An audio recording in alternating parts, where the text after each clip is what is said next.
প্রিয় বন্ধুরা, আমি এখন আছি বিখ্যাত রাম ঠাকুরের মেলায়। একটি কথা আগেই বলে রাখি, এই মেলাটি ইতিমধ্যে 3-4 দিন আগে শেষ হয়ে গেছে। আর এটা কোনো প্রমোশনাল ভিডিও না, শুধু সাধারণভাবে মেলার পরিবেশ, মানুষের ভিড় আর পুরো জায়গাটা কেমন ছিল সেটাই দেখানোর চেষ্টা করব। আর এই পাশাপাশি রাম ঠাকুরের ইতিহাস ও ঐতিহ্য শেয়ার করি। এই জায়গাটি কেন এত বেশি পরিচিত সেই সম্পর্কে আপনাদের মাঝে তুলে ধরার চেষ্টা করব। চলেন ঘুরে দেখি মেলার ভিতরে আসল দৃশ্য এবং ধীরে ধীরে জানি এই জায়গার ইতিহাস। মানে রাম ঠাকুরের জন্মস্থান হিসেবে পরিচিত। সময়ের সাথে সাথে এই জায়গাটি ভক্ত ও দর্শনার্থীদের কাছে একটি গুরুত্বপূর্ণ স্থান পরিণত হয়েছে। প্রতি বছর তার জন্মতিথি উপলক্ষে মেলার আয়োজন করা হয়। এই সময় বাংলাদেশের বিভিন্ন জেলা থেকেই না, পাশের দেশ ভারত থেকে অনেক লোক এখানে আসে। সব মিলে এই মেলাটি হয়ে ওঠে এক ধরনের মিলন মেলা, যেখানে বিভিন্ন এলাকার মানুষ একসাথে জড়ো হয়। রাম ঠাকুরের জন্ম হয়েছিল 1860 সালে। তিনি 1949 সালে 1 মে নোয়াখালী চৌমুহানি এলাকায় মৃত্যুবরণ করে। আর দেখতেই পাচ্ছেন এই সেই রাম ঠাকুরের মন্দির, যাকে কেন্দ্র করে বছরে এই সময়টা হয়ে ওঠে সবচেয়ে প্রাণবন্ত। দেখতেই পাচ্ছেন তারা কীর্তন করছে, ভক্তরা একসাথে নাম গান করছে, চারদিকে এক ভক্তময় পরিবেশ তৈরি হয়েছে।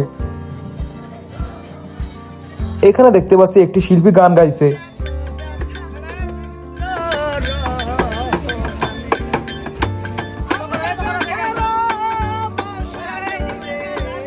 ভিডিওটি দেখার জন্য অসংখ্য ধন্যবাদ। দেখা হবে পরবর্তী ভিডিওতে।